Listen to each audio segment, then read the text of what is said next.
I can বিয়েটা করলাম। শাকিব খানের নায়িকা হতে হলে তার বউ হতেও রাজি। আমরা মনে হয় পজিটিভের চেতে নেগেটিভ। সো হ্যালো বন্ধুরা, হঠাৎ একই বার্তা দিলেন তাসনু বা তিশা। এই ভিডিওতে জানতে পারবেন শাকিব খানের নায়িকা হতে হলে শাকিবের বউ হতে হবে এবং আরশ খানের কি হবে।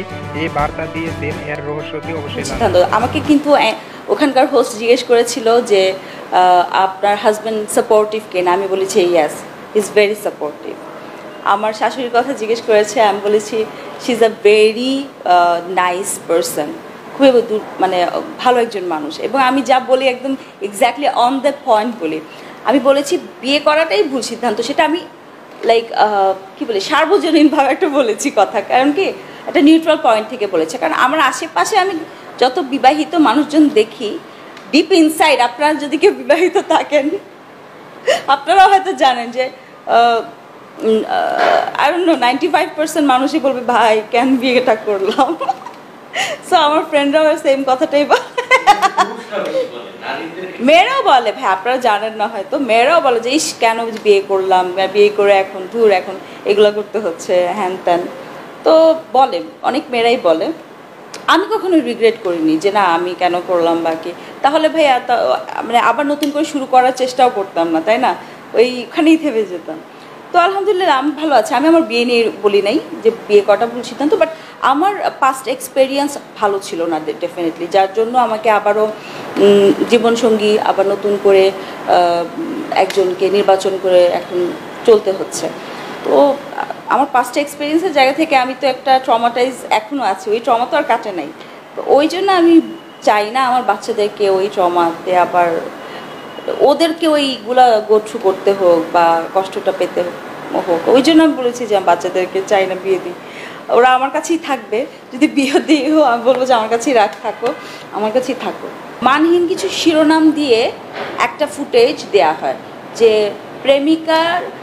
প্রেমিকা কিভাবে প্রেমিককে রেখে চলে যায় দেখুন, বা ধোকা দিয়ে তিশা চলে গেল, আরশ এখন কি নিয়ে বাঁচবে। তো এই ধরনের ক্যাপশনে কোনো মানে হয় না, এটা খুবই অ্যাবসার্ড। কারণ ফুটেজের সাথে তখন আপনারা নাটক দেখলে বলবেন আরে এরকম কিছু না, বা আমার ইন্টারভিউ দেখলে বলবেন এরকম কিছু না। আমি বলেছি যে শাকিব খানের সাথে আমি নায়িকা, আমার কোনো প্রবলেম নাই।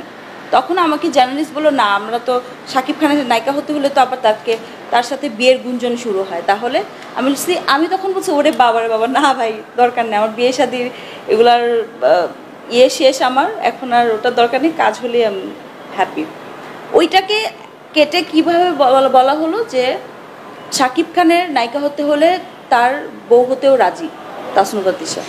আই ওয়াজ লাইক বাহ, আমি এটা কখন বললাম? তারপর আমি না কনফিউজ হয়ে গেলাম, আমি কি আসলে বলছিলাম?